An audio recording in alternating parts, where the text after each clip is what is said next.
Bismillahirrahmanirrahim. Assalamu alaikum. I welcome you all to my course Dietetics 2. I am your course instructor Samira Mustafa. I am senior faculty member in the Department of Food and Nutrition, Faculty of Life and Health Sciences, University of South Asia. Today we are going to discuss about disorders of the stomach. So objective for our today's topic are, in today's lecture we will learn about disorders of the stomach and the dietary management for stomach disorder. So the first disorder of the stomach is indigestion and dyspepsia. So the pathophysiology behind indigestion and dyspepsia, in the broad term or the broader sense, dyspepsia refers to the persistent upper abdominal discomfort or pain. The discomfort may be related to organic cause such as esophageal reflux, gastritis or peptic ulcer, gallbladder diseases or other identifiable pathology. So the functional dyspepsia is the term that describes unexplained, persistent or recurrent upper gastrointestinal discomfort. It may also be described as non-ulcer. So the symptoms of functional dyspepsia are reported in about 15% to 20% of adults over the years, and time may include vagus abdominal discomfort, bloating, early satiety. They also include nausea, bleaching taste. So the underlying mechanisms are not entirely clear: visceral hypersensitivity to acid or distension, impaired gastric accommodation, altered brain-gut axis, and abnormal gastric motility and emptying have all been considered as functional dyspepsia. Being considered because of the variety of presentation and symptom. Dyspepsia may overlap with other problems such as gastroesophageal reflux disease or irritable bowel syndrome. Anxiety and depressions are also the part of it. So the diet, stress and other lifestyle factors may contribute to the symptoms of patient with functional dyspepsia. Medical nutrition therapy. So the medical nutrition therapy, diet indulgences, excessive volume of food or high intake of fat, sugar, caffeine, spices or alcohol are commonly implicated in dyspepsia. However, little research has been done in controlled settings with the diet of specific food item. So in person with dyspepsia, because the symptoms and underlying mechanism may be diverse, it is unlike that dietary advices would be needed for all the cases of dyspepsia. Delayed emptying and increased sensation of fullness are common in features of the problem. So the reduction of dietary fat intake, use of smaller meal and the diet of low caloric density may be helpful in patients suffering with functional dyspepsia, because alcoholic beverages may alter gastrointestinal symptoms in a number of ways. So they are also normally limited. Mild exercises enhances movement of foodstuff through the gastrointestinal tract and increases one's sense of well-being. Reaction to the life stresses may also contribute to abdominal distress, in which cases behavioral management and emotional support may also be helpful. If symptoms persist despite all strategies, further evaluation and diet therapy should be tailored to the underlying causes. Gastritis and peptic ulcer. Gastritis and peptic ulcer diseases. So the pathophysiology behind gastritis and peptic ulcer may result in infections, chemical or neural abnormalities, distributed and sometimes disturbed mucosal integrity of the stomach also involved. Most common causes of gastritis and peptic ulcer is known to be the Helicobacter pylori infection. H. pylori infection is responsible for most cases of chronic inflammation of the gastric mucosa. Peptic ulcer and atrophic gastritis are chronic inflammation with deterioration of the mucosal membrane and gland, that resulting in achlorohydria and the loss of intrinsic factor. Also gastric cancer ultimately it will lead to. So the infection does not resolve spontaneously and risk of complication increases with duration of the infection. Other factors affect the risk and pathological consequences, including the patient's age at the onset of the disease, of the initial infection and the specific strains and concentration of the organism. Genetic factors related to the lifestyles and overall health of the patient also play an important role in the onset of the disease. The infection is typically confined by the mucosa of the stomach, and H. pylori organisms are usually considered as gram-negative bacteria with flagella that facilitate mobility. The size and space of these organisms ranges from spiral to coil to the rod shape. So, depending on the culture media of the stomach, these organisms are somewhat resistant to the acidic medium of the stomach. But additional protection is provided by their colonization. So, beneath the protective mucosal layer of the significant urease production, urease allows the generation of ammonia to facilitate alkalinization of the immediate surrounding. The urease test is now used as one of the diagnostic tools for the presence of H. pylori infection. The prevalence of H. pylori infection generally correlates with the socioeconomic status of the population. Among the adult population, the prevalence ranges from 10% in countries that have the resources to identify, prevent and treat the diseases to 80% to 90% of the population in developing countries. Although gastritis is a characteristic observation, only 10% to 15% of those infected by the organism develop symptoms or ulceration, and approximately 1% develop gastric cancer ultimately. So, although the exposure, prevalence and complications related to H. pylori are declining, it is still the problem with elderly and the population with the ultimate access to the healthcare facilities or the limited access to the healthcare facilities. Infection with the H. pylori organism results in a chronic inflammatory state. So, the infection includes inflammation from both humoral and systemic immune responses, with damage to the that results with the production of organism during the inflammatory response by the host. Treatment of H. pylori.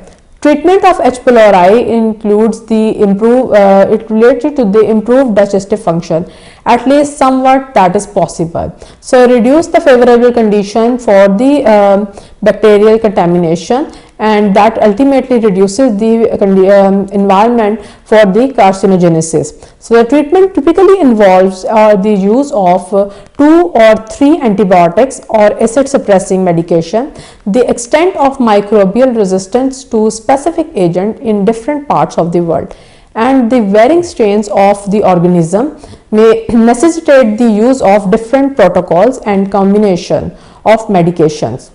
Other forms of gastritis.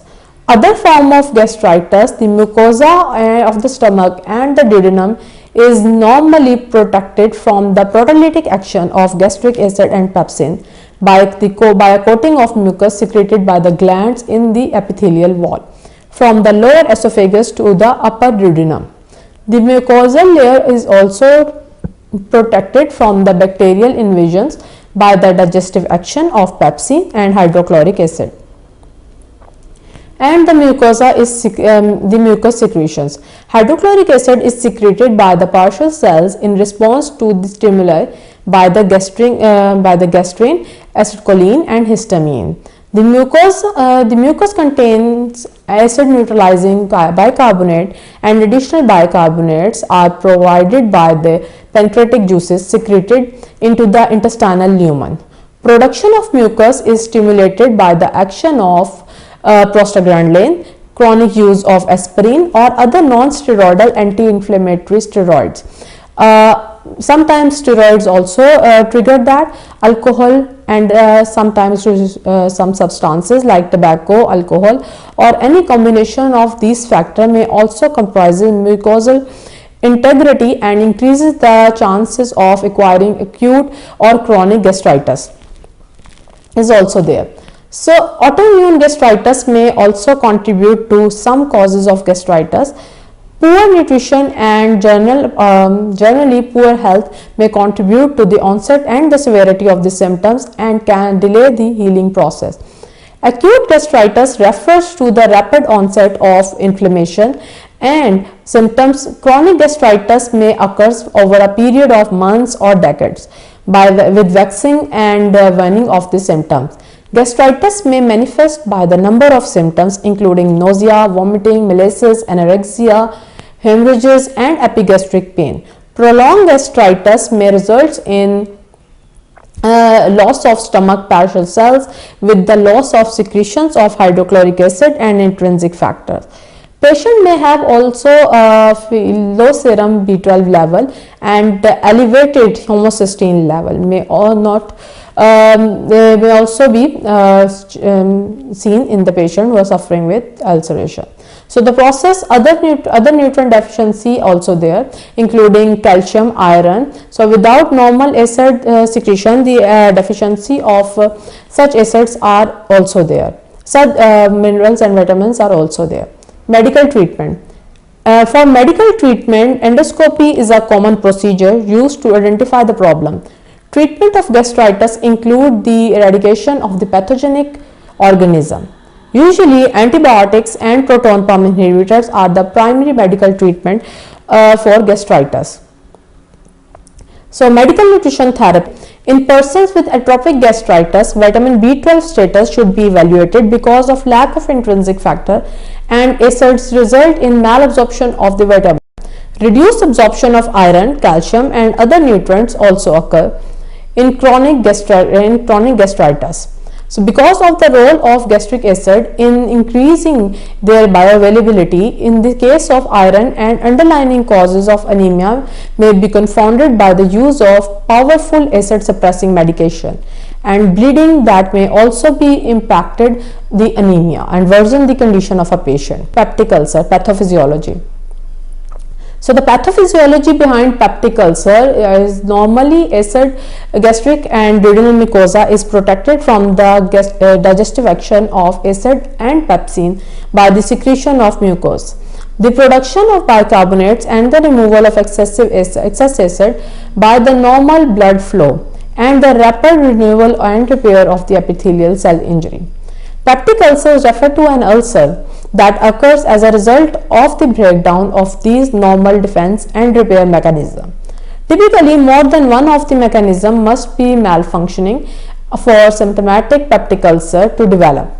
Peptic ulcer typically shows evidence of chronic inflammation and repair process surrounding the lesions. The primary cause of peptic ulcer are H. pylori infection, gastritis, and the use of aspirin and other non-steroidal anti-inflammatory drugs, sometimes corticosteroids also worsen, and also the stress, so-called stress-induced ulcer that also worsen the condition.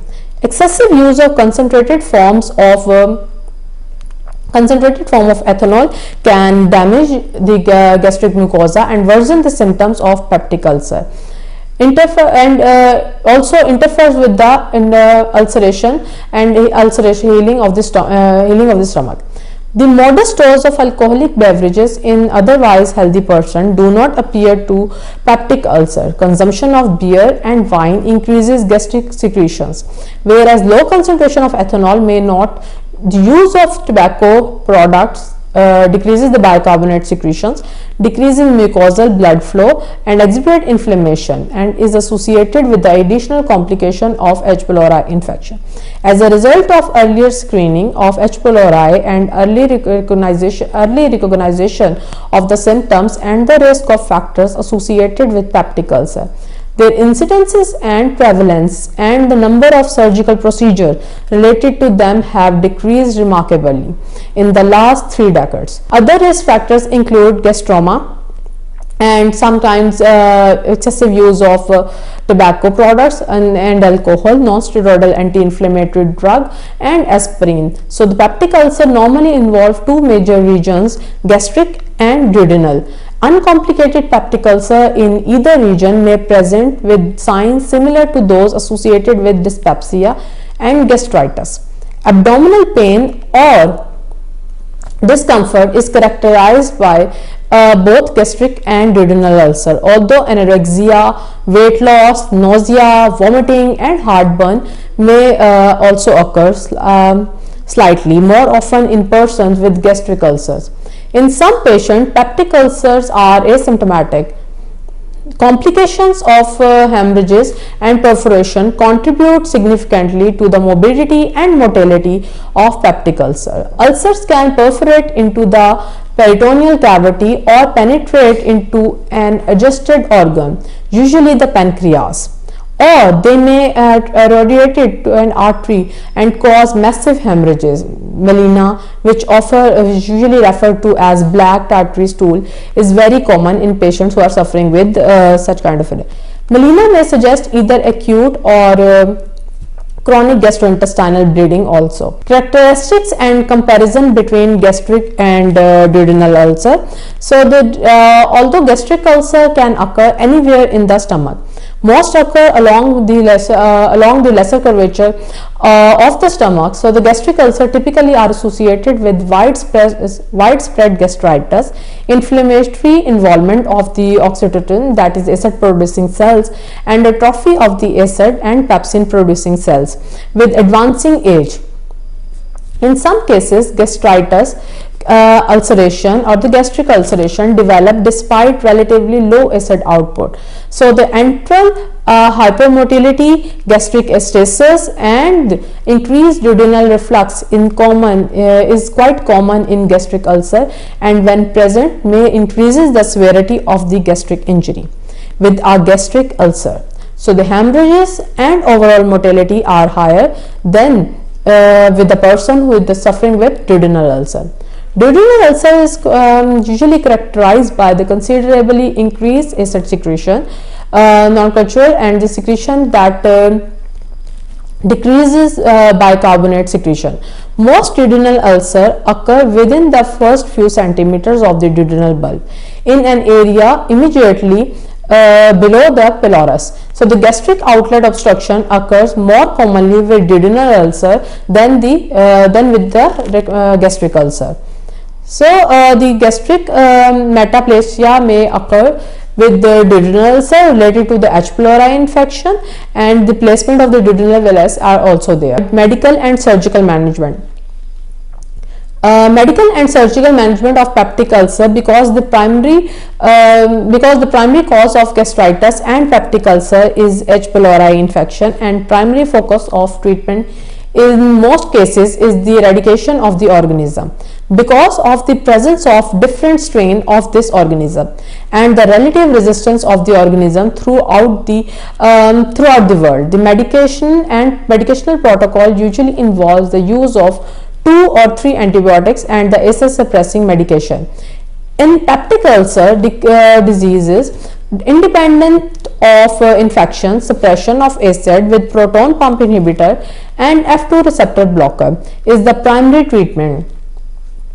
As a result of the ability to recognize and eradicate partial gastrectomy and selective vagotomies, one measure include regular use of protective food that contains phenolic antioxidants and cranberries like substances, the food items which may have the capacity to help eradicate H. pylori infection. Stress ulcer. Stress ulcers may occur as a complication of severe burn, trauma, surgery, shock, or renal failure, or the radiation of sometimes associated with the radiation therapy. So, the stress ulcer is related to the any previous history or the complication that ultimately leads to the onset of stress ulcer.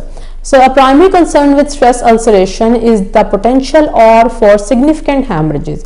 Gastric ischemia with gastrointestinal hyperperforation, oxidative injury, reflux of bile salts, and pancreatic enzyme are also there. Microbial colonization and mucosal barrier changes have also been implicated. The true mechanism behind the stress ulcer are not completely understood, but the use of antioxidant compound shows promising effect in this. So, stress ulcer that bleeds can be a significant cause of morbidity in critically ill patients, but knowledge of effective prevention and treatment is still incomplete. So, different acid suppressing agents are necessary, and as necessary antibiotics are used for the recovery of this therapy. So the efforts to prevent gastric ulceration in stressed patients have focused on preventing or limiting conditions leading to the hypotension and ischemia and coagulopathies. Avoiding non-steroidal anti-inflammatory drugs in patients have and large dose of corticosteroid is also beneficial. Providing oral or enteral feeding when possible increases gastrointestinal vascular perforation and stimulates secretions and motility related to the ulcer. So medical nutrition therapy of ulcer for several decades, dietary factors have gained or lost favor as a significant component in the cause or treatment of the dyspepsia, gastritis and peptic ulcer diseases. Since the identification of H. pylori as the major contributor of these disorders, the role of diet and nutritional status has been re-evaluated. Few dietary factors can be consistently incriminated in the cause of gastritis or peptic ulcer diseases. So the protein rich food temporarily buffer gastric secretions, but they also stimulate gastric secretions of gastrin acid and pepsin. Milk or cream, which in the early days of peptic ulcer management was considered important in coating of the stomach, is also no longer considered medicinal importance. So the pH of the food has little therapeutic importance except for patients with existing lesions of the mouth or the esophagus. Most foods are considerably less acidic than the normal gastric pH of 1 to 3. So the pH of orange juice and grapefruit is considered as 3.2 and 3.6, and the pH of commonly used soft drinks ranges from approximately 2.8 to 3.5. On the basis of their intrinsic acidity and the amount consumed, fruit juices and soft drinks are not likely to cause peptic ulcers or appreciably interferes with the healing of some patients. Some patients express discomfort and with ingestion of acidic food, but the response is not consistent among patients, and in some symptoms may be related to the heartburn, and the consumption of large amount of alcohol from any source may cause at least superficial mucosal damage and may worsen existing disease to interfere with the treatment of the peptic ulcer to some extent. So the modest consumption of alcohol does not appear to be pathogenic for peptic ulcer unless coexisting risk factors are also present. Some of the other factors, beer, wine, that are significantly increasing gastric secretion and should be avoided in asymptomatic diseases. Both coffee and caffeine stimulate the secretion and may also decreases lower esophageal sphincter pressure. However, there has been strongly implicated as a cause of peptic ulcer outside of the increased acid secretion and discomfort that is associated with their consumption onset. When very large dose of certain spices are fed orally or placed intragastrically without any other substances or without food, they increases the acid secretion and causes small transit superficial erosions or inflammation of the mucosal lining and alter the GI permeability and motility rate. Most often incriminated are chilies, sometimes black pepper and the small amount of chili pepper or its pungent ingredient capsicum may also serve to increase the mucosal protection by increasing the production of mucus, but large amount may causes superficial mucosal damage, especially when consumed with alcohol. So at least a small percentage of intolerance to spices may be related to the specific allergic responses. Interestingly, turmeric may actually inhibit the adhesion of the H. pylori to the stomach wall. The long-term use of spices, either as protective or harmful agent, requires further study and not to be induced regularly. The use of probiotic has been studied in the prevention and the management of H. pylori infection. In some of these studies, their role as complementary therapy is and to lesser the degree of lesser the degree of erosions, because prostaglandins from omega 3 and omega 6 fatty acids are involved in the anti-inflammatory immune system, immune response, and and cytoprotective role also. So the physiology of gastrointestinal mucosa have been considered for use in the management of H. pylori infection and peptic damage when protected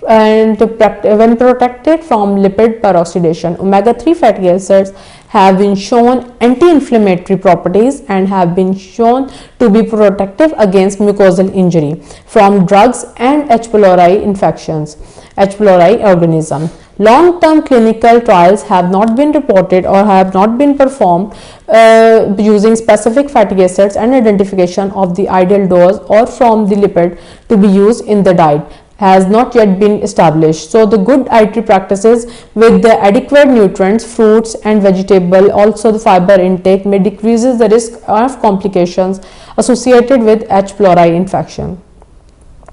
Malnutrition originated from either micronutrient deficiency or generalized protein caloric malnutrition affects rapidly dividing cells such as those of the gastrointestinal tract, and deficiency may comprises of gastrointestinal wound healing.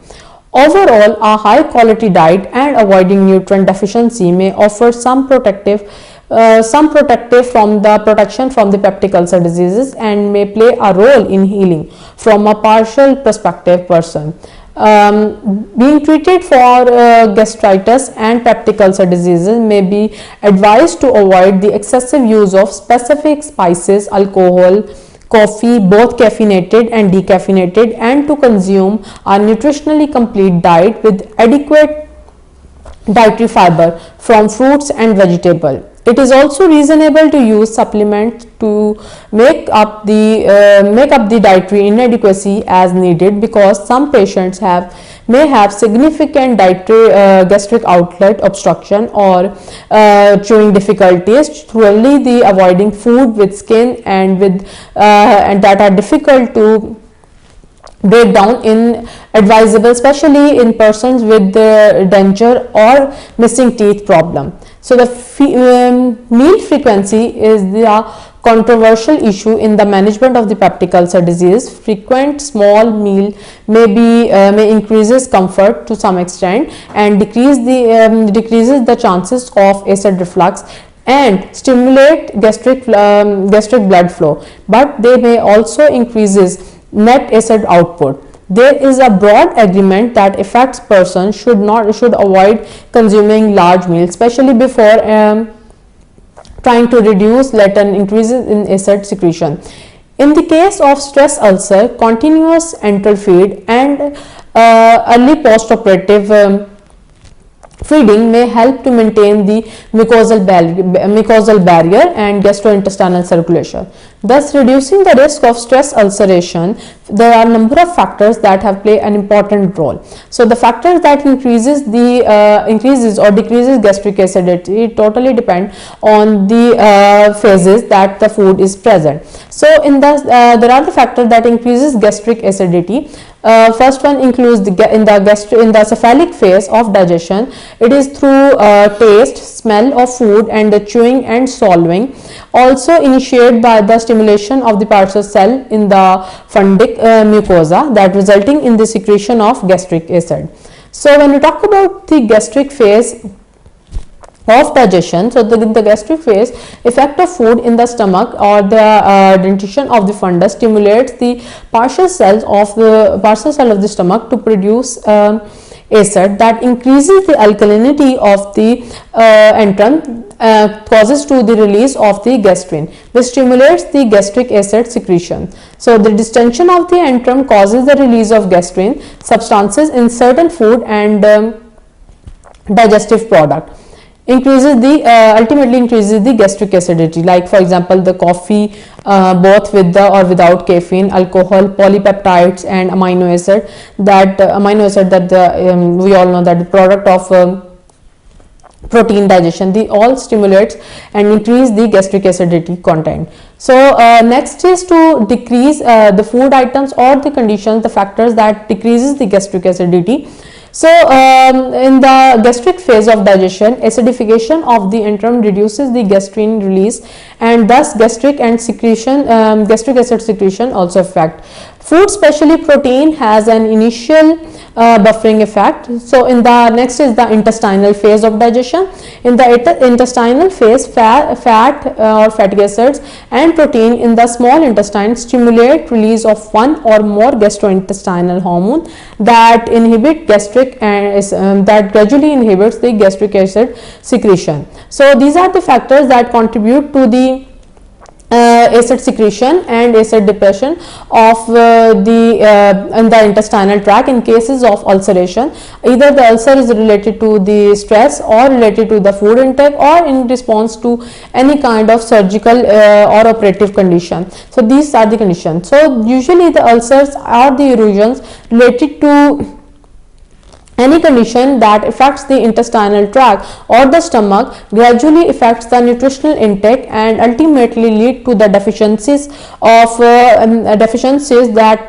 may cause malnutrition in person. Malnutrition could be the reason of protein energy malnutrition or could be related to minerals and vitamin deficiency. These are the complications. So this is all we have discussed related to the ulcer or the disorder of the stomach. In today's lecture we discuss about the indigestion, that is one of the most common cause of stomach most common condition in the stomach disorders, and we also discuss about the ulcers.